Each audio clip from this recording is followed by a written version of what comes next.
which means that there's some fairly unsavory acts which happen in the process of the Christian response to plagues and pandemics over the years. At times there have been times when the church has actually responded extremely well and been exemplary. But there have been other times when the record wasn't so great. And so we'll get a bit of both of those. And the way to start off, I think, is how well do you remember COVID? What do you recall? Let me paint a picture of life in Sydney in late 2019, breaking into 2020. In between September and late December, January, life in Sydney was marked by extremes. The fiercest fires in recorded history raced up and down the east coast of the country on the back of a sustained drought. Remember, the fires came early in winter. Some towns beyond the Sydney Basin, if you recall, were encircled, homes destroyed, people in flight, populations trapped on the beach with no road to safety. It was estimated that 3 billion animals were killed, and nationwide over 24 million hectares were razed. These fires would become known as the Black Summer, or the year that Australia burned. On certain days, due to the particles on the atmosphere, Sydney had the most hazardous quality of air in the world, beating the likes of Delhi, which is saying something. The level of mortality from short-term exposure to bushfire particulates was extremely high in Sydney. Visibility within Sydney's streets at noon was minimal. Those who ventured outdoors were advised to wear masks some months before the pandemic struck.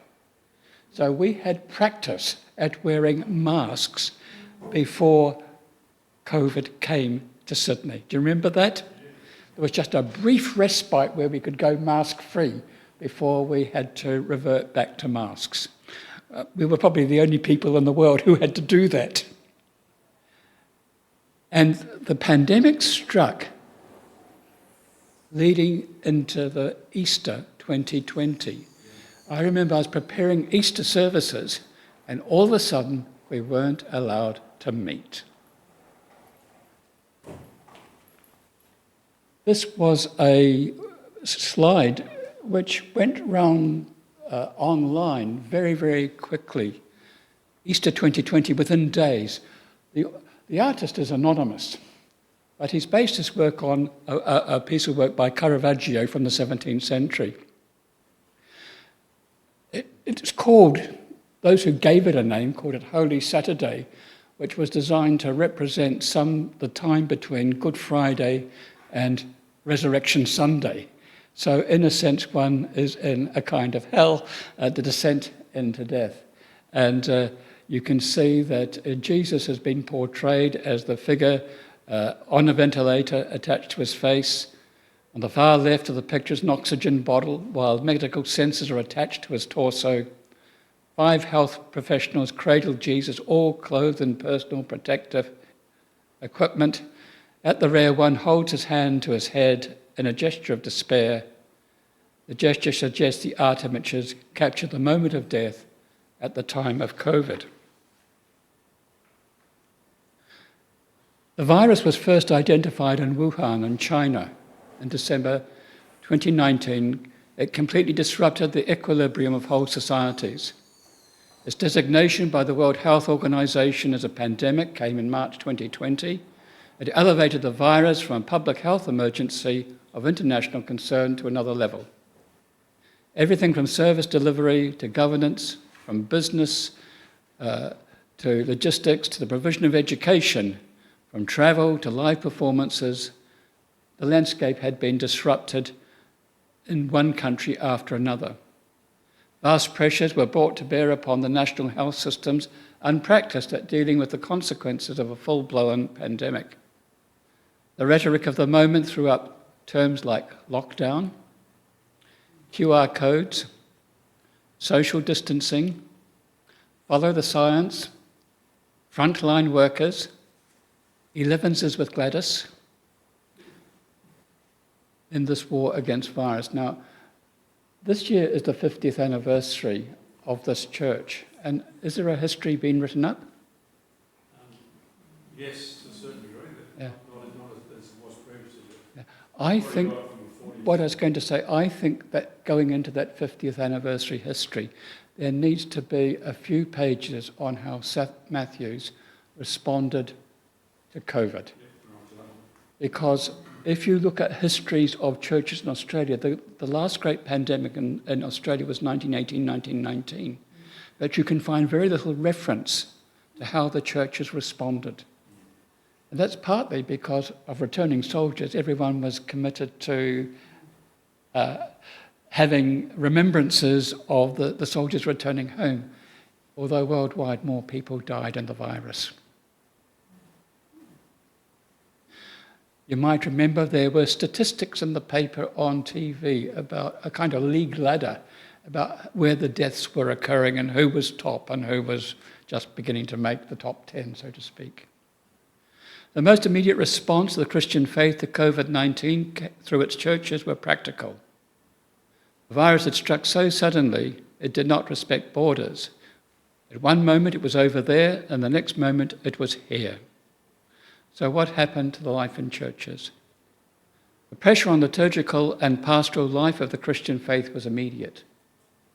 The public health advisories cut into the season of Lent and preparation for Easter. The burden of time and energy was directed towards the practice of being a church online. And many of us were struggling to know how Zoom worked and how on earth to get those music videos up without cutting everyone off and then talking your what you were wanting to say in your sermon on mute. Was it possible to initiate a digital ecclesiology that maintained the regular worship online? Pastoral care in a time of social distancing. Mary and I were we were in Parramatta because we couldn't get out of Parramatta, but I'd been asked to do a short supply we had been asked to do a short supply in Bowral. And so in terms of pastoral care, what do you do? Well, a lot of phone calls, of course, but every Wednesday we used to have a pastoral morning tea on Zoom. And people would join on Zoom for pastoral encounters in a way which we had never foreseen. And it was fascinating. The numbers grew week by week, and people began to hear stories from one another that they wouldn't have heard in a cup of tea after church on site. We were having to do church behind closed doors in a season of lockdowns, in addition to which there were matters of practical governance. You had to be aware of what the synod was sending out about social distancing. The greatest challenge for me was probably taking a Fijian youth group on Friday nights. How should a man of my age be responsible for a Fijian youth group trying to work out how to entertain them online every week? It happened. There was very little in the way of a biblical or theological response from the church to how we were supposed to be responding in terms of meaning and understanding our faith in a time of COVID. I wrote an article called Framing a Theological Response to COVID, sent it to the Synod, and I never got a response. It was picked up by the World Council of Churches and published in their ecumenical review. Michael Earle, who was the minister down in Bowral, wrote an appropriate hymn. And where did I put the... What's the point of having these things if you don't know where you've put them? I found it. It's called In Gentle Witness, and it's set to the tune of How Can I Keep From Singing? Let's go through we're not going to sing it, but in gentle witness, quiet hope, in myriad pilgrims yearning, the scattered church, her hymns subdued, goes on to God returning. And the chorus, with muffled songs of joy and praise and muted bells still ringing, with hearts of faith and strains of prayer, the voice of Christ is singing. In human cries and darkened hours and grief and lamentation, The Spirit's power draws ever near to break the isolation. Chorus again. In wards of mercy and gowns of grace, the company of healing, the weak with tender touch attends, God's holy face revealing. In all the struggle and the strife, as all the world's in hiding, the love of God makes no retreat, but ever is abiding. I think that was one of the very rare kind of spiritual theological resources made available within the life of the church. And I think that's an indictment. What was hardly noticed in our response in the church to COVID was how in the past the church had had to deal with pandemics and plagues. There were a number that stood out in particular. There was the Antonine Plague from 165-180 AD, so in the early church, which was followed by the Plague of Cyprian. Cyprian didn't cause the plague. It gets named after him because he wrote a substantial treatise on it, and it's the primary record of that plague, and so it gets named after him. So, could have been the plague of Pamela. You just happened to be in my eyesight at that moment. Was Cyprian a Roman emperor? No, Cyprian is the Bishop of Carthage, and we're going to come to him in just a moment because he wrote a treatise. There was the plague of Justinian in 541-549, which decimated Constantinople, Istanbul. Then the Black Death in the 14th century. The incidence of the bubonic plague, to which Martin Luther responded in 1527, and the Spanish flu of 1918-1919. There are many other endemics and diseases that could be added to this list: Ebola, SARS, HIV, AIDS, and so on. But these are the ones that stand out as pandemics to which the church, in a sense, both responded and at times was exposed. So let's look at the early church first of all. Of the three major plagues the early church faced, the one we can trace best is the response of the church and its leaders to the plague of Cyprian, mainly because of an important work he published called De Mortalite, on the mortality. It is conceded that it is difficult to determine with this distance and the evidence available what actually caused these plagues, though the Antonine and Cyprian plagues are believed to be the first time in recorded history that the infection was from an animal to a human. I say in recorded history, that doesn't rule out that it didn't happen before. It's thought that the Antonine plague may have been due to smallpox. The Justinian plague seemed to have been caused by the same bacterium that produced much later the Black Death. The impact of the plague, its spread, was facilitated by overcrowding, poor sanitation, poor diet, and great uncertainty in the absence of vaccines to know how to respond. As I say, the first of these plagues was the Antonine plague. There had been epidemics before, but this is the first known pandemic to have risen in the Roman Empire, and it is the earliest that we have of a record of an intercontinental outbreak of a disease. It came about at the high point of the empire's influence. Its territorial control and the size of population may be around 75 million. It is thought to have appeared during the Roman siege of the Mesopotamian city, so in Asia, in the city of Seleucia, in the winter of 165-166. By today's standards, the population was very unhealthy. 1/5 of the population lived in cities, the largest being Rome, which had a population of around about 1 million people. At the best of times, even before pandemics, about 1/2 of children died before adulthood.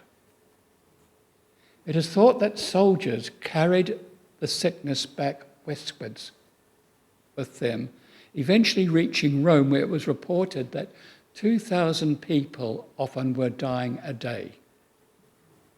The fatality rate was reckoned to be about 10% throughout the empire, so the death toll of 7.5 million people. At the height of the epidemic, mortality was so great in many cities that the Emperor Marcus Aurelius, who subsequently died himself of the disease, wrote of caravans of carts and wagons hauling out the dead. Now, you may know that Rome, because of the imposed peace and control that it placed upon the empire, is that sometimes called the Pax Romana, the peace of Rome, subsequently called the Pax Romana. One of the most accomplished medical researchers of the time was Galen, who is one of the great figures of ancient medicine. Our understanding of that plague, is largely derived from him. He described this course of the disease as a fever that led to a black pustular rash that was scabbed and scarred and led to ulceration deep in the windpipe and black or bloody stools. What was so disturbing was its deadliness and the speed at which it spread. We do not have any overt Christian writings from this plague so far as I'm aware, but it is evident that the Marcus Aurelius oversaw an upsurge of the restoration of temples and shrines to Roman deities.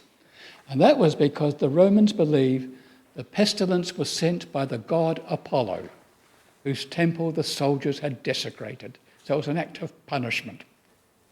There was a decline in the building of civic architectural projects, but that shift was probably due to the quest for supernatural protection.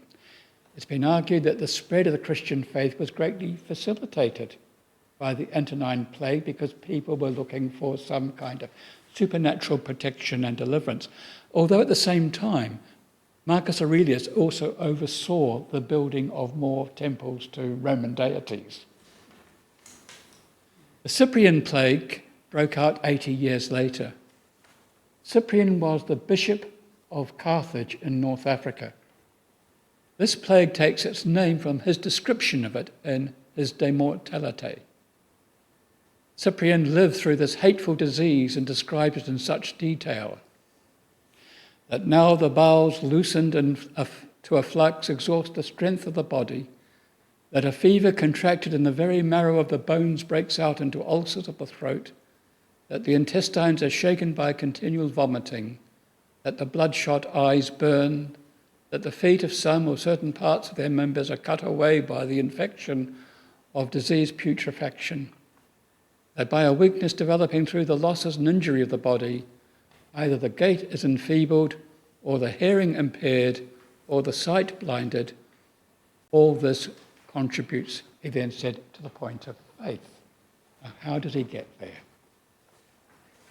He wrote of how there broke out a dreadful plague, and excessive destruction invaded every house in the succession of a trembling populace. There was fear and dread in the streets. He described there lay over the whole city no longer bodies, but the carcasses of many, and demanded the pity of the passer-bys themselves. In the city of Alexandria, the patriarch St. Dionysius recorded how now indeed everything is in tears, and everyone is mourning, and wailings resound daily through the city because of the multitude of dead and dying. Whenever the plague struck, Dionysius wrote of how they, the pagans, pushed the sufferers away and fled from their dearest, throwing them into the roads before they were dead, and treated unburied corpses as dirt, hoping thereby to avert the spread and contagion of the fatal disease. But do what they might, they found it difficult to escape. One of the things which stood out in this period was the sacrificial care of early Christians. They stood for care of the sick. They acted out in an exemplary fashion, where plagues were not to be seen as a work of an angry and capricious God.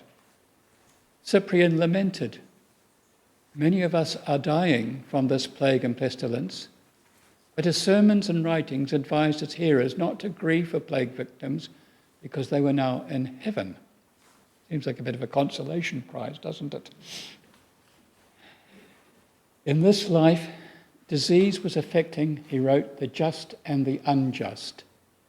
For those who bear the name of Christ, this mortality, this destruction, becomes a way of gladly seeking martyrdom while we are learning not to fear death.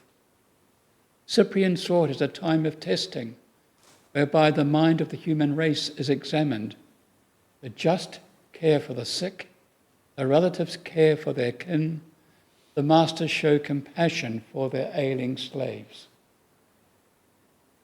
In Alexandria, maybe 2/3 of the city population died from the disaster.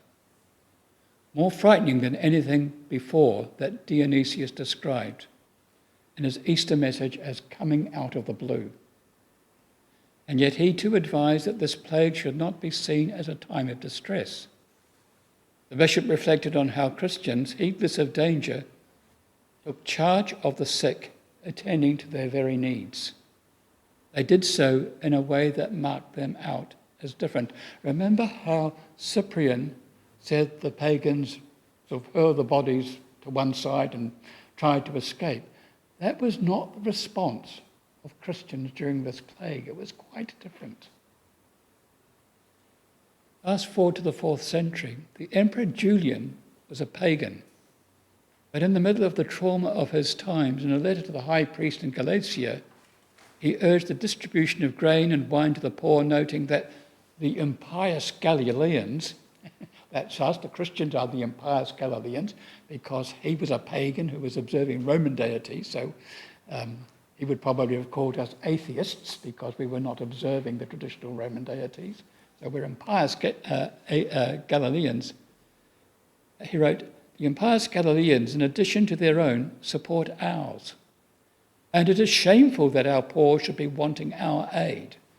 So the emperor is actually contrasting the response of the Christian community to plague and pestilence with what is normally happening in his own society. And he is doing so to their credit. In other words, Christians would care for even non-Christians. He declared that their benevolence to strangers and their care of the graves of the dead stood out in exemplary fashion.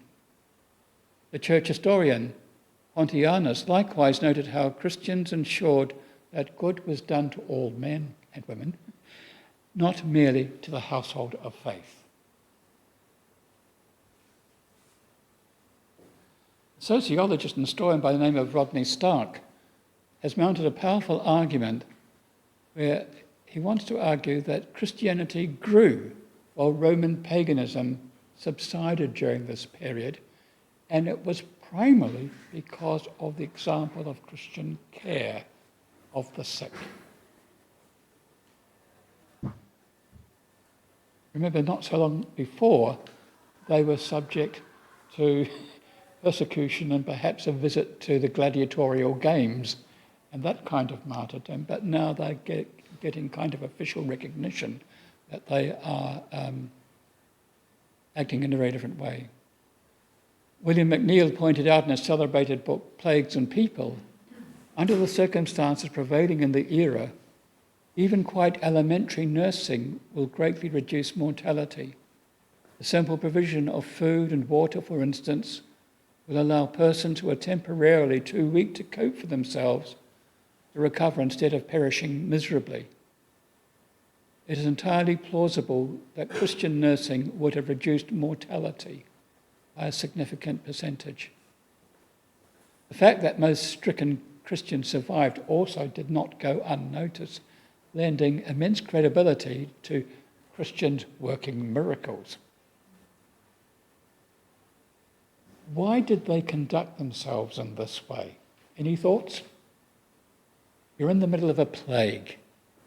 Your neighbour who is pagan is trying to get away from the contagion. But you, as a Christian, you behave differently. Why do you think you did? It's to do with love. Love of what? All Christians have been given the love of Jesus, so we can pass that love people who need it, to people who are being turned away from their own king. Love your neighbour as yourself. I mean, the example of Jesus stands out. And I guess probably the response of Jesus to lepers as well. I mean, the example there, but it's actually more than that as well. It's a sign of civilization. Sorry? It's a sign of civilization. Well, there is that kind of progress, although I have to say that in the midst of a pandemic, civilization goes kaput. As we shall see in the Black Death. There are other reasons to do with the Christian faith why people are responding the way they do. Is it about notions of community and support of community? Well, I do think they have got a sense of community, and of course Cyprian is able to proclaim his message to a Christian community and to a worshipping community as well. But there's another reason as well. Could it be because of resurrection, hope, and a willingness to talk about death? I mean, I think one of the things which was quite noticeable for me about the church's response to COVID is that there was very little talk about either of the things we've just mentioned, but I would have thought that churches might have talked a little bit more about mortality during COVID. But in my experience, I think they were silent. Does that resonate with you? I think that Cyprian wasn't afraid to address those issues. Why were we? Huh? Why were Exactly. Don't you think that it did run through people's minds, but it wasn't actually spoken to be heard? Yes. We'll see. I mean, Luther will handle the plague of his time very well as well.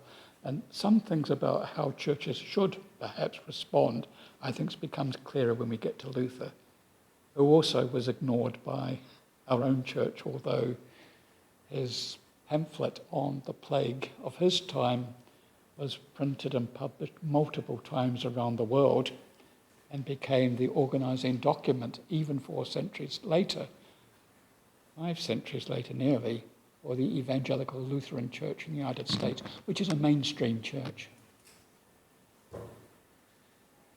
During plagues, Christians risked everything to help those in need and became a beacon for others. Their message of eternal life in Jesus Christ drew others in, and the credibility of their message came from their actions. The risks they took, the care and compassion for others, proved they really believed the gospel. This inspired others, and the byproduct of their care and compassion was an increased survival rate.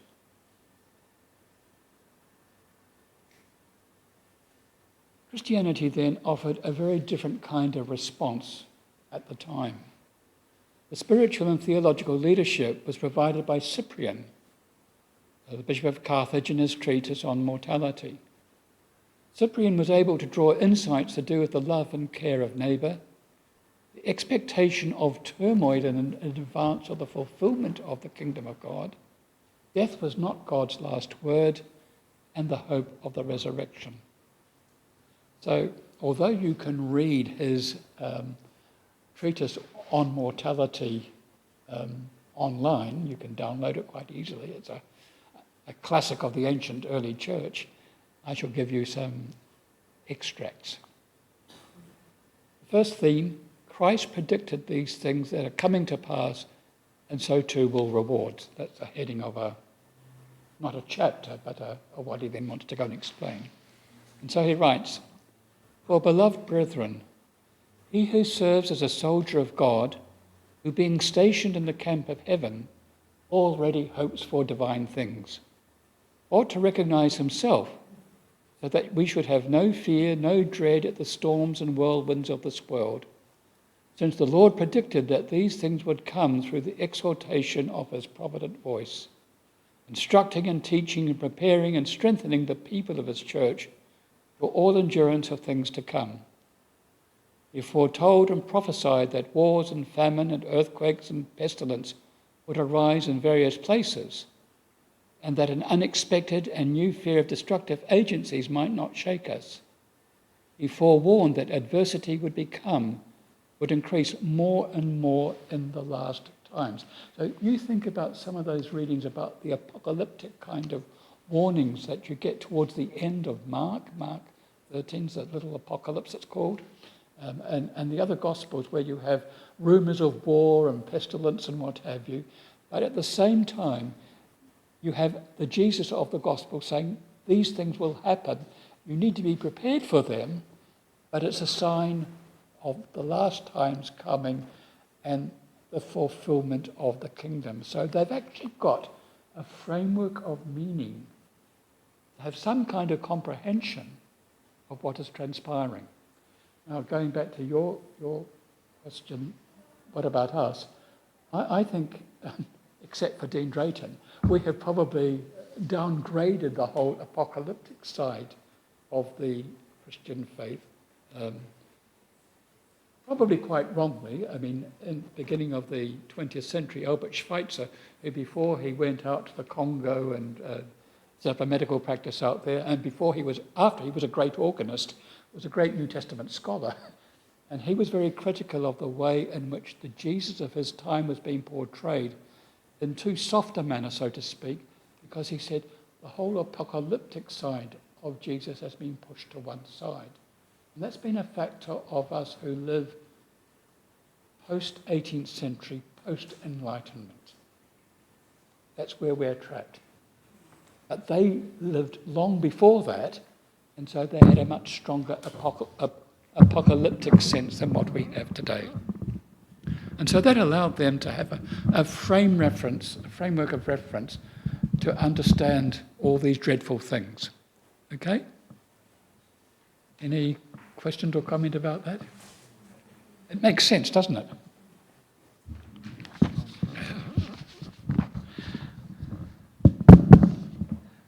Okay. And so there was an expectation that the kingdom of God had begun to be at hand. And so Cyprian wrote, the reward of life and the joy of eternal salvation and perpetual happiness and the possession of paradise once lost are now coming with the passing of the world. Now the things of heaven are succeeding those of earth, and great things, small and eternal, things transitory. What place then is there for anxiety and worry? Who in the midst of these things is fearful and sad, save he who lacks hope and faith? For it is for him to fear death who is unwilling to go to Christ. It is for him to be unwilling to go to Christ who does not believe that he is the beginning to reign with Christ. I have to say, I never really preached a sermon quite like that one during COVID, but Cyprian did.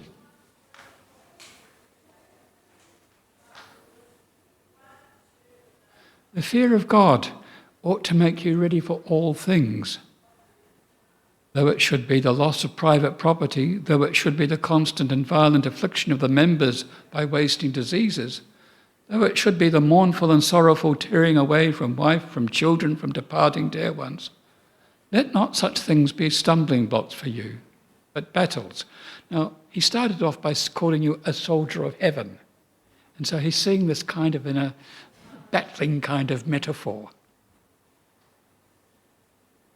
Nor let them weaken or crush the faith of Christian, but rather let them reveal his valour in the contest.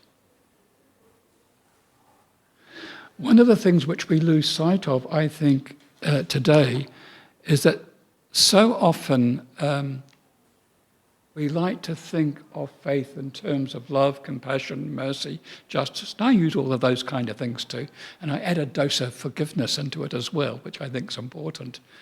But one of the things which is noticeable in the New Testament and also in the early churches, they also expected to suffer for their faith. They thought they were participating in the sufferings of Christ. And so that kind of rhetoric was more available to them than perhaps it is to us today.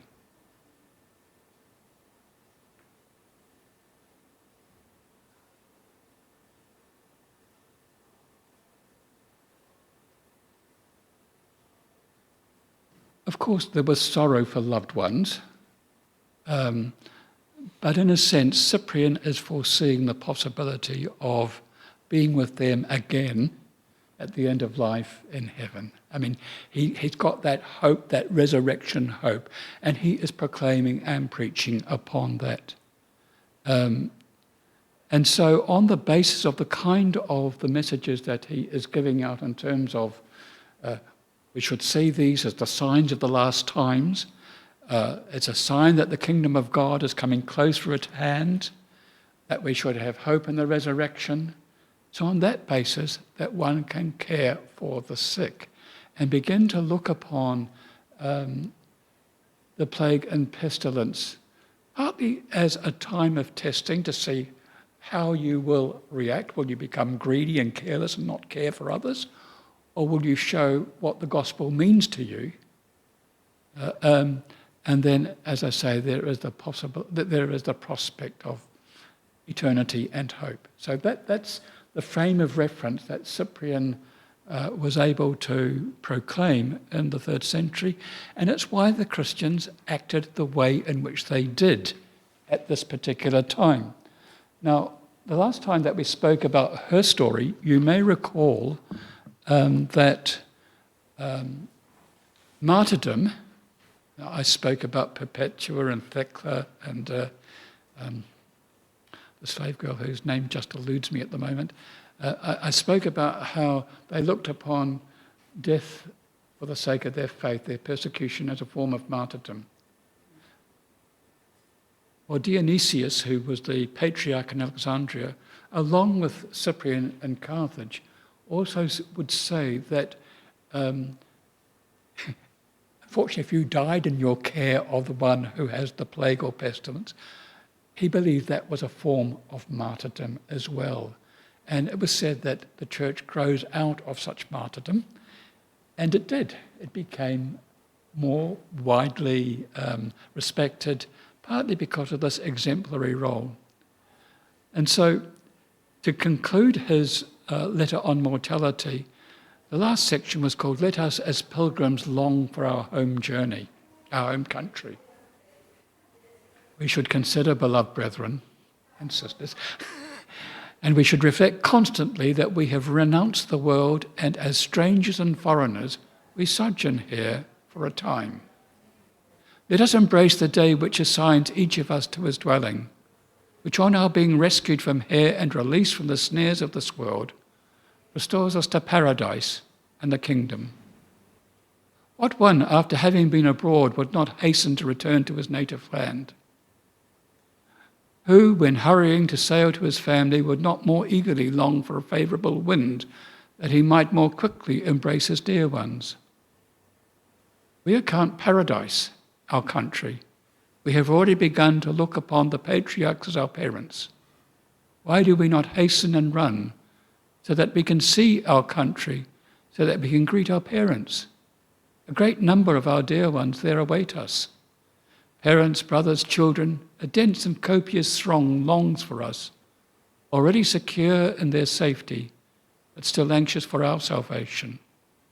How great a joy it is, both for them and for us, in common to come into their sight and embrace. What pleasure there in the heavenly kingdom without fear of death, and with an eternity of life, the highest possible and everlasting happiness. Well, Cyprian could be seen as a motivational speaker, couldn't he? And certainly it encouraged the response that we saw from the early Christian community. So if history gives us a kind of plus mark during these early plagues, it gives us a big cross for how the church has handled the Black Death, to which we come now. The Black Death has been described as one of the most seminal events of the past millennium. To many at the time, it felt like the end of the world. The pestilence seemed to be a punishment of the wrathful God. In September 1349, Edward III of England declared, "A just God now visits the sons of men and lashes the world." It was likened to a coming apocalypse. Having originated in the remote regions of Central Asia, it spread eastwards to China and westwards throughout Europe, from China and Siberia through to Greenland and down into the Middle East and North Africa. Its spread was made possible through trade routes and greater ease of travel. The 13th century had been a time of prosperity. It had been a time of greater wealth, greater trade. But greater trade means better routes, better communication between one place and another. It facilitates the spread of disease. The Black Death would extend its shadow across the centuries. In England, it crossed over from the French ports. The English had been busy laying siege to Calais. And when the soldiers brought back their looty to English ports, welcome the plague. Between 1347 and 1352, it's reckoned that 25 million people out of a total population of 75 million in Europe are said to have died, 1/3 of the population of Europe. The most vulnerable were women and children, especially pregnant women, possibly because they spent more time inside. In some parts of eastern England, the death toll was up to 60% of the population. The Italian poet Petrarch lamented, "Where are our dear friends now? What lightning bolt devoured them? What earthquake toppled them? What tempest drowned them? There was a crowd of us. Now we are almost alone." In terms of numbers, only World War II would yield more deaths. One English source would write of days of death without sorrow, and an Irish monk reflected on waiting among the dead for death to come. The population did not begin to recover again until the late 15th century, when the epidemic slowed. Even those who survived the infection were weakened and thus vulnerable to other diseases. The plague disrupted the goods and services that sustained health, making life difficult. The bubonic plague in Western Europe began in the mid-14th century. It would recur in cycles through to the 17th century. Its immediate source for Europe lay with Genoese merchants. So you might remember that when the coronavirus came to Australia, sometimes it was difficult being Chinese because there was a blame attached. Well, if you're in the Black Death, blame the Genoese. They were merchants in Crimea. The city of Kaffa, now known as Feodosia, had experienced the first example of biological warfare. What happened is that the plague came with the Mongol or Tatar armies. They were laying siege to Kaffa, and many of their soldiers and people began to die. What they did is they put the dead bodies into catapults and hurled them into the city, which led to the Genoese contracting the plague. What then happens is the Genoese make their way back to ports in Europe, basically to Sicily, to Venice, and to Marseille. So those are the kind of routes that are taken. It spreads, first of all, then into Italy, into Germany, and by 1351, the whole of Europe. The conditions were right for plague. The Black Death came on the heel of several famines during the late 13th and early 14th centuries, which had already taken quite a toll on society. It's now recognised that the outbreaks of plague and pestilence like this can also be linked to ecological and climate change. And that's a very important point for us to recall, because even while COVID was happening and subsequently, people writing in the field are saying, we need to be aware that with climate change and ecological changes, because animals end up going into different spaces through climate, we are likely to be revisited by pestilence and plague in the future. The little optimum, which was warmer weather, had given way to a little ice age. So there'd been famine, there'd been hunger, people were vulnerable. And obviously there was malnutrition. But imagine yourself living back in this time. Living in a city, you would need to become acclimatized to filth and stench. Some towns had sanitation, many did not. Slaughterhouses were in towns. Animals with their filth droppings might roam freely. Rats, which were not indigenous to Europe, had of course come probably before the life of Christ, but rats were now infesting towns. The level of personal hygiene was not what it was like today. Imagine this. Potential bathing was regarded as a site of temptation. Edward III scandalised London when he bathed 3 times in as many months. You may never have undressed or washed yourself once a year, perhaps never. How would you cope with that? Could St. Matthew's act out a role play on this? I'm not coming. Medicine, of course, was also rather elementary, although there had been advances, basically through Arabic sources, but they tended to look backwards in time to Galen and co, and not really in a kind of an inductive empirical method, looking at what was happening in front of them. So they were not well geared for what was to happen. Now, the church had played a significant role in the Middle Ages because religion was an important aspect of daily life. Before the Black Death, the influence of the church was felt in every corner of medieval society. However, after the plague, the church had failed in its ability to care for the community and had lost a lot of its reputation. The plague weakened the authority and prestige of institutions in general, but especially the church. And even at the time of COVID, you could see how institutions often end up being on the receiving end of sharp criticism when they're presented with a problem which is beyond them, or it's new territory and they're struggling to find a way to deal with things. Some of the causes attributed to the plague did not help the church. Leading clerics often sought to depict the Black Death as an opportunity for salvation, but that intention could easily become one of blaming the victim. So instead of Cyprian's kind of appeal to your best Christian self and your hope and the call to care for one another, he would be saying, Mary, you've led a loose life, it's all your fault.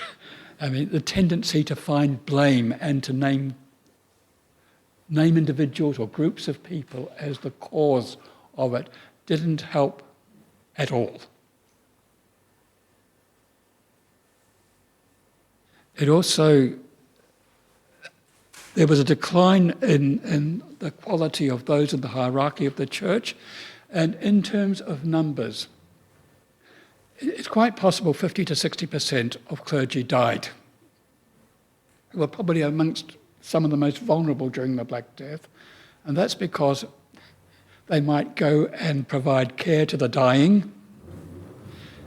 But what that also meant is that the ones who died were probably the best, the most conscientious. And so what gets left behind is not the best quality, and probably the most ill-equipped to deal with what is happening. You also would find that sometimes the priest might scarper and leave his church completely behind, his community behind. Some became greedy. For instance, if you wanted to have a chaplain, if you'd set up a private chapel and wanted to have a chaplain, in days before the plague, you'd only have to pay about £4 a year for that. But with the decline in clergy, ministers are desirable. I could charge over £10 now. Of course, £10 is a lot. But it's also noticed by the community that there is greed here. The Bishop of Winchester recognised that there was need for a fresh cemetery in Winchester, where there was the death rate was 50 to 60% among clergy. So he sold off some diocesan land. Now, the good thing to have done was just make the diocesan land available. But he charged a hefty price. Doesn't help. At the beginning of the 14th century, who were the major church men? Who were the theologians? In this particular time, there is no one who stands out like Cyprian. I think what you probably end up is with individual priests here and there who do care and show compassion. But you can't imagine that they were necessarily the majority. And as I said, I think they are killed off pretty quickly. Sorry, can you remind me, Thomas Aquinas? Preceding century, yes. So you don't have the great theological responses, not like what you got from Cyprian at all. There are other things to deal with. I mean, part of the problem was that the Roman Catholic Church, it was the Catholic Church, of course, at the time, was split. They had two popes, one in Rome and one in Avignon. And they tended to lead pretty luxurious lives at that time. And that compromised the reputation of the church too, when you've got your poor communities really being hit hard by plague, and you happen to be a rather wealthy pope. Doesn't help at that time. So it's not a good look. It's very ill-equipped. It doesn't have the same quality as what happened during the earlier plagues. And what then happens is when you don't get leadership, funny things begin to happen. The first funny thing, it's not that funny, were the flagellants. Flagellants was where you beat yourself. And that was a habit you might have had in a monastery in times gone by. But it led to a particular movement called the flagellant movement. And I'm not sure that any of our Uniting Churches introduced this kind of healing ministry during COVID. It's interesting. I don't think it happened at St. Matthew's. Let me tell you what happens in this kind of service of worship. You can think about this tomorrow. The Black Death saw the rise of the flagellant movement. Groups of men and women who publicly flogged their bodies while they travelled to and from one city to another, preaching their version of Christianity without the permission of the church. These bans posed a great threat to authority of the church and exposed its weakened hold over the Christian laity. It happened especially in Central Europe. The flagellant would strip themselves naked, beat their body, their arms, their legs, till they were bloodied. Then they would fall on their knees and pray to God to be released from their sins. It led to troops of about 50 to 500 circulating around the countryside. So imagine the whole of St. Matthew's as a flagellant community going around Borkham Hills and Castle Hill and out to Bella Vista as well. This is part of your mission. On arrival in a village, as the troop approached, you could hear a chorus of deep-throated singing. Then a sweet melody, church bells pealing, windows opened. People would rush into the streets in rhythm with the music chanting. And then banners of purple and gold would appear, and the crowd would cry, "Save us." The flagellants would then make their way to the church, hooded and dressed in white with a red cross.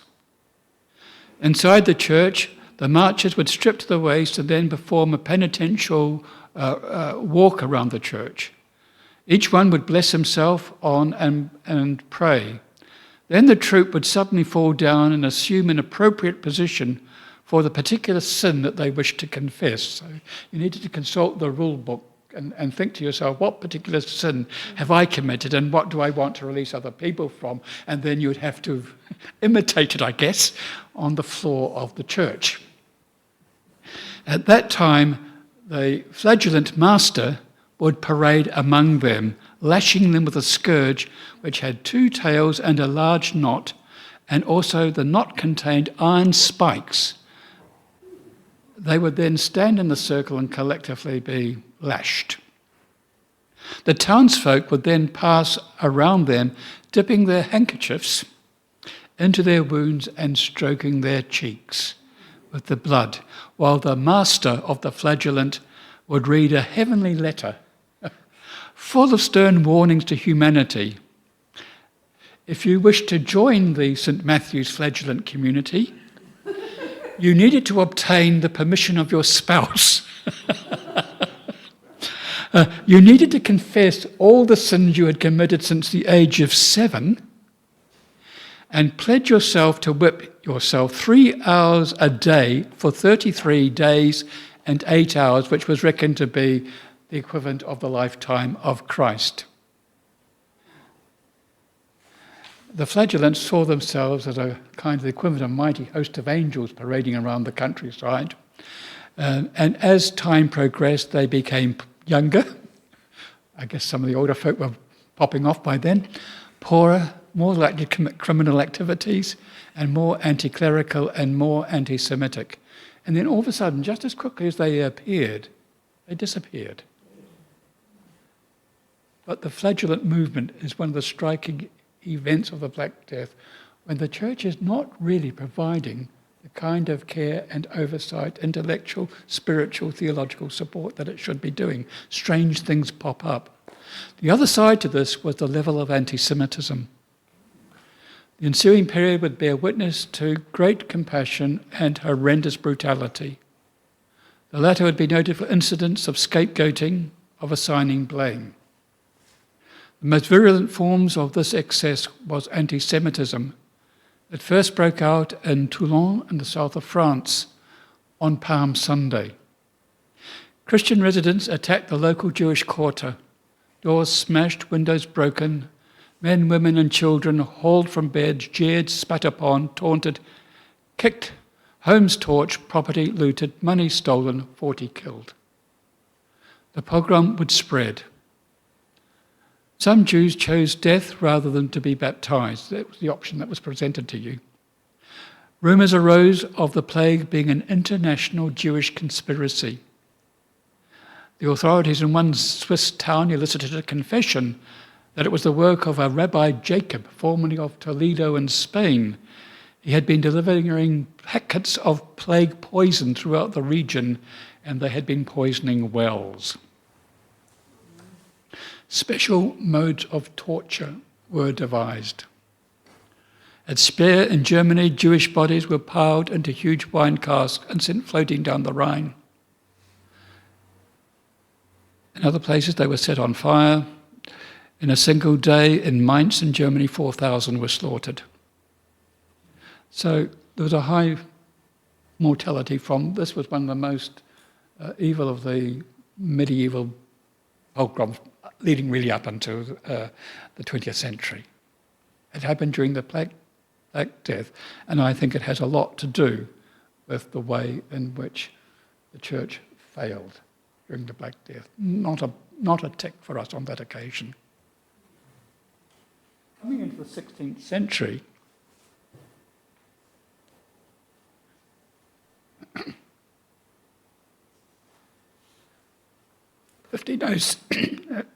early 16th century. Isenheim is in Germany, and this work of art is very, very unusual. It's the altarpiece in Isenheim, which was at St. Anthony's Monastery, and the monks there cared for those who had pestilence and skin diseases. And one of the things they did is they had this altarpiece which had 2 wings to which could open and shut. But down below, you can see the deceased Christ has been tended to by 3 figures there. Go on.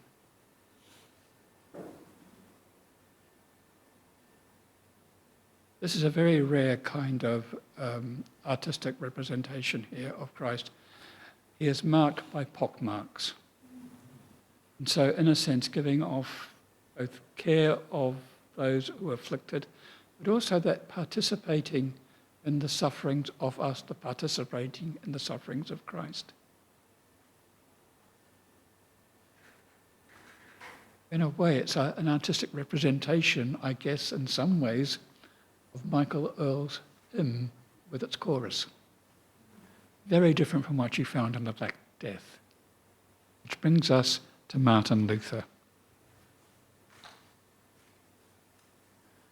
The transition to our present period can be made through Martin Luther.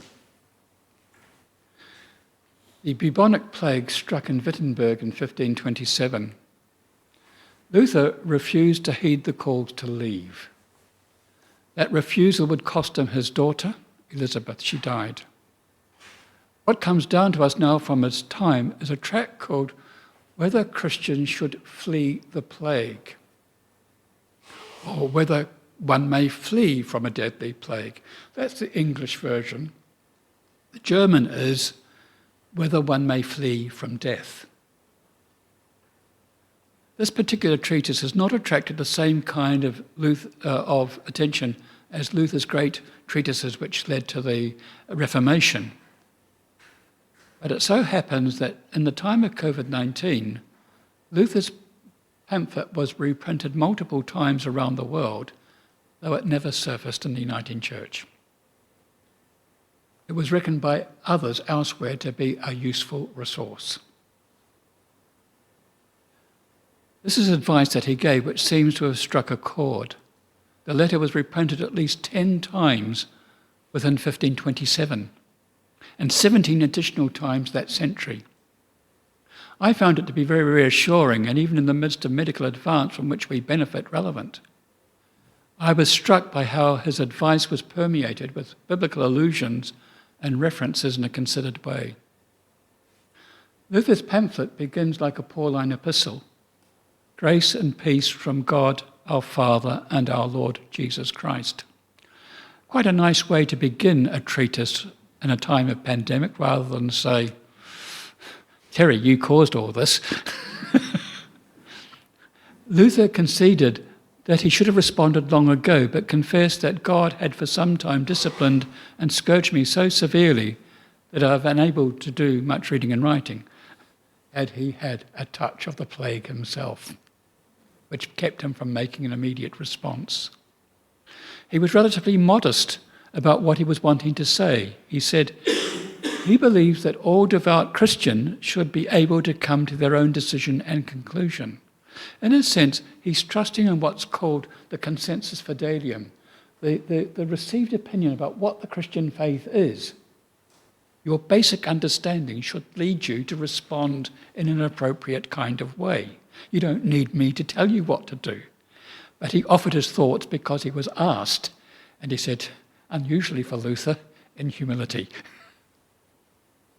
Whether One May Flee was written in response to a request from the city of Breslau further to the east. They were seeking advice. When the plague struck, the local prince wanted Luther to flee. He's too valuable to the Reformation, but he remained because he felt it was important for him to minister to the sick and the dying. Luther's response is thoroughly pragmatic. It focused on Christian responsibility to care for the sick and to use the means that God gives to limit the plague's destruction. He praised those who can face the plague without fear of death, but he emphasized that those with weak faith can flee in good conscience, as long as they are not needed to care for someone or to maintain a public service. There is a distinction to be made then, firstly between those who hold office and those who do not. With reference to the former, one historian, a man by the name of Stone, summarises, we die at our posts, Christian doctors cannot abandon their hospitals, Christian governors cannot flee their districts, Christian pastors cannot abandon their congregations. Oh, the Black Plague hadn't learnt that lesson. Black Death. It is true that the question of whether to flee was a question that could be entertained only by a certain class. That is, those who had somewhere to go to and who could afford to suspend their livelihood. The plague hit the poor hardest because of their limited ability to flee, their crowded and often rat-infested housing, and their inferior nutrition. Luther did not believe that fleeing in itself was wrong. He gave examples of how Abraham, for instance, had fled, and other biblical stories of people who had fled threat. Luther's response to the question of fleeing called on those who were able to flee to suspend the privilege if their vocation, either professional or within the household, meant they were responsible for the well-being of others. Those who held public office, like mayors and judges, were under obligation to remain and to do so, likewise on biblical grounds. In this instance, Luther would cite Romans 13. The governing authorities are God's ministers for your own good. Paid public servants, that is, city physicians, clerks and constables, were not to flee, unless they furnish capable substitutes who are acceptable to their employer. With regard to those who did not hold public office, Luther's response relied upon the deep-seated conviction that we are mutually bound together. We cannot desert one another or flee from one another. Whoever wants to serve Christ in person would surely serve his neighbour as well. So again, that love of neighbour. Luther further argued that no one should dare leave his neighbour unless there are others who will take care of the sick in their stead and nurse them. If someone is weak and fearful, let him flee in God's name, as long as he does not neglect his duty towards the neighbour, but has made adequate provision for others to provide nursing care. Luther was especially aware of children who had been orphaned. Guardians or friends are under obligation to care for them. The organising principle was the love of neighbour in all circumstances.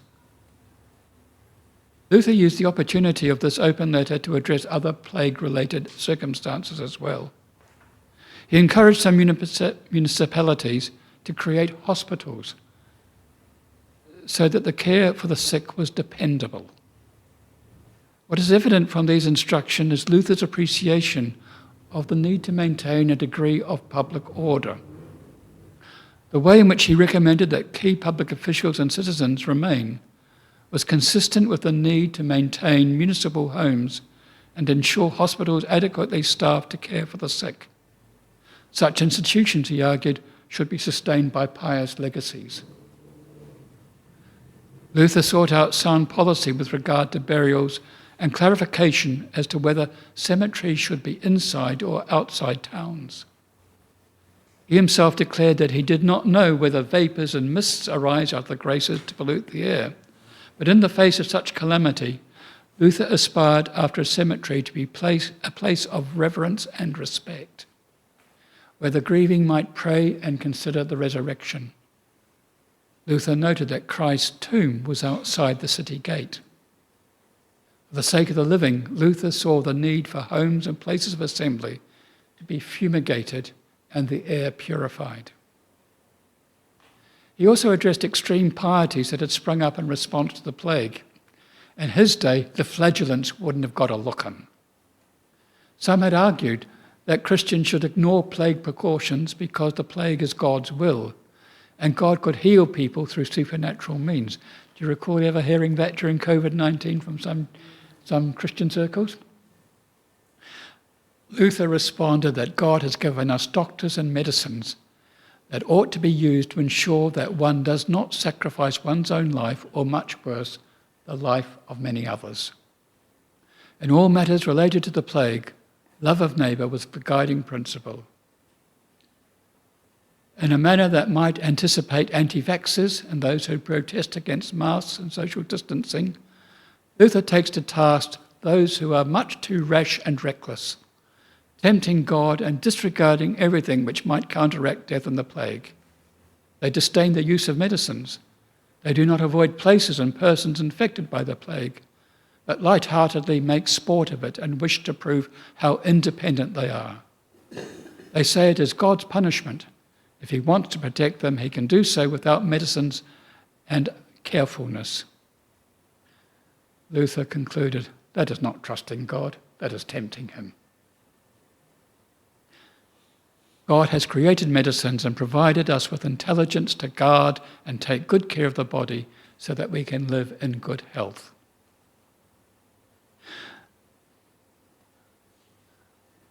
In terms of spiritual ministry, preachers and pastors must likewise remain steadfast before the peril of death. They should maintain services of worship. The council was supported by reference to a biblical text like the Good Shepherd laying down his life for the sheep. Luther was conscious of the need to give instruction on how to provide for the soul in time of death. He believed churches should remain open so that people could hear the Bible preached upon, so they knew how to live well and die well. He believed it was important for the priest to remain in place for the pastoral care of the community. One of the reasons why Luther didn't flee the plague was because he thought he was being tempted by the devil. He had a very strong sense of the devil. And so, whereas Cyprian had seen us as soldiers of heaven, Luther, he thought that the temptations that to flee and leave people uncared for and such like was a temptation brought around by the devil, and it only made him more determined. Well, we didn't get that message, did we, either during COVID?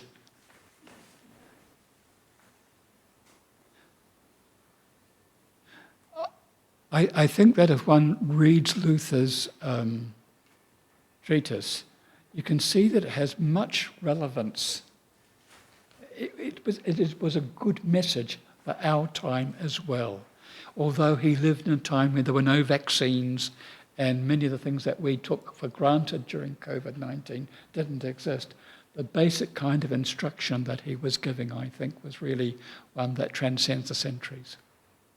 Any comments just before we slightly touch on the Spanish flu to end up with? Was there an element of, in Luther's understanding of the Protestant idea that an individual has their own consciousness in relation to their understanding of their responsibilities? I mean, I think he did see upon it. I did see it very much like as a test of yourself. In a sense, it requires conscious decision making, doesn't it? And what he is really his treatise, and it's not a long one. It's easy to read if you go online. I mean, it is a few pages, but it's not really long. It's littered with biblical allusions and references in a way in which we did not get during COVID. And so I think it is tapping into your understanding as a Christian to what your faith is all about. And it's asking you, on the basis of what you know about the Christian faith, how do you respond to what is happening in the society? And he's putting into place some very public measures as well, not just for personnel, but for the community. And Cyprian didn't do that. He didn't have to do that because he didn't have that kind of authority and power. But Luther's status meant that he had a profound sense of the need to think about how a community handles this. A whole town, I should say, a whole country. How influential in Germany as a whole was his views? It was printed 10 times during 1527, 16 times throughout the century. Very widespread within Protestant circles. Very quickly, to finish off with the Spanish flu.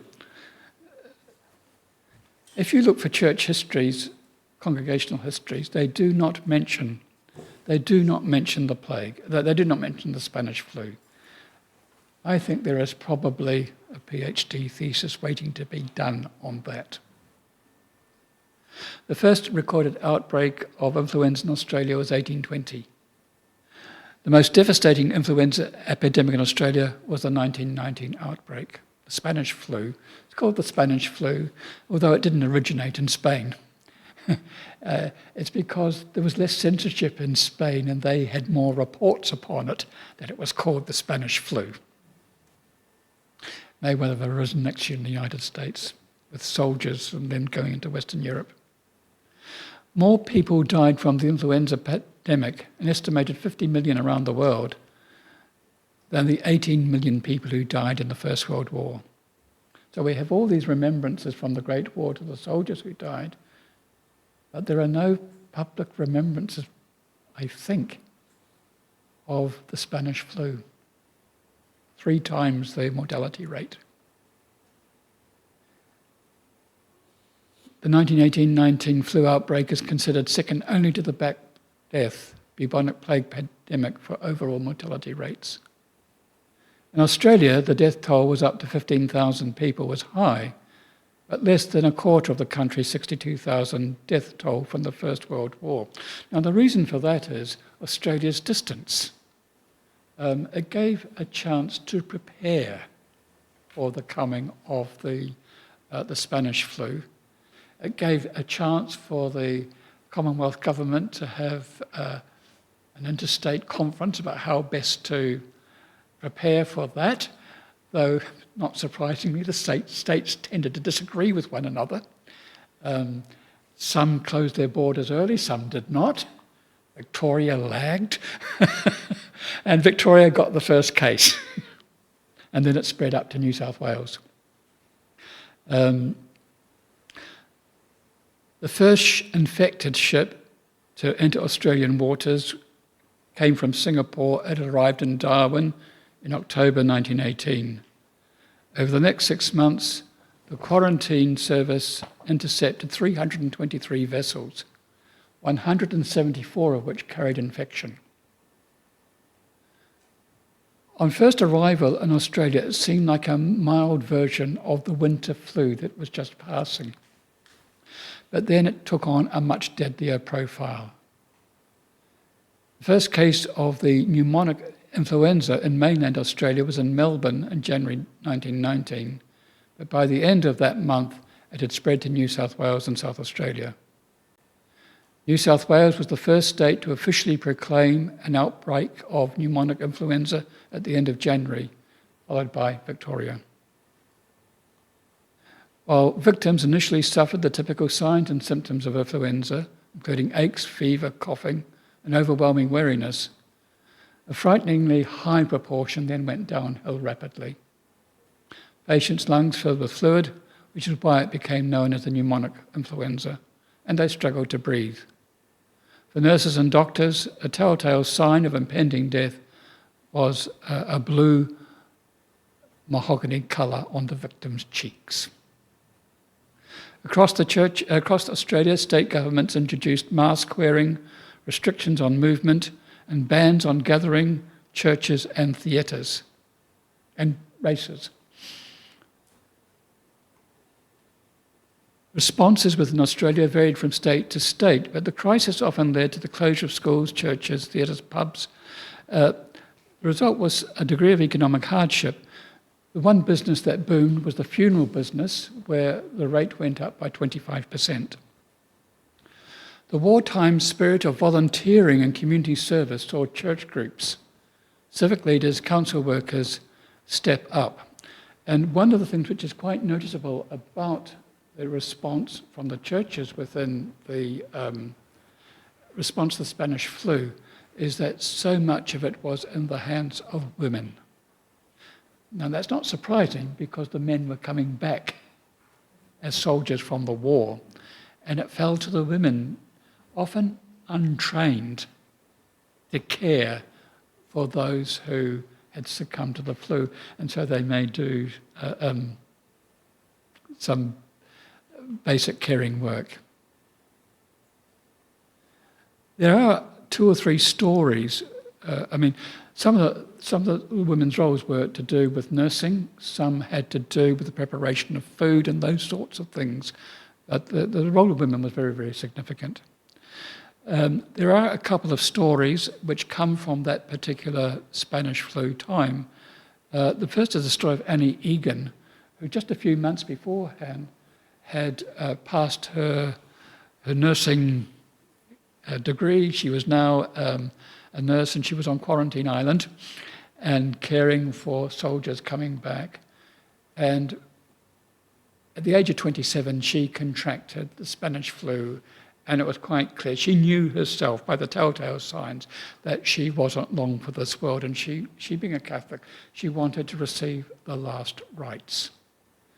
She asked for a priest to be able to come and deliver those. And the federal government said no. She died. There was a service held in the Roman Catholic Cathedral where the Archbishop spoke about her request from a request for a priest to administer the last rites. And he said he was prepared to go over to the quarantine island and demand to go in himself to care for those who were there. The Prime Minister of the time said, no, you can't. But it led to quite a significant protest right across the churches, and the government had to backtrack, or to not backtrack, but they had to allow a priest to deliver the last rites in a way that they had previously forbidden. So that was one story. The second was of an Irish priest in Western Australia. And after the flu reached Perth, people were put into a camp, and he went to minister to them. 3 times he himself caught the flu, but survived. But he became well known as a figure who placed himself into a vulnerable space of care when many others were fleeing. The contrast is with South Australia this time, the city of churches.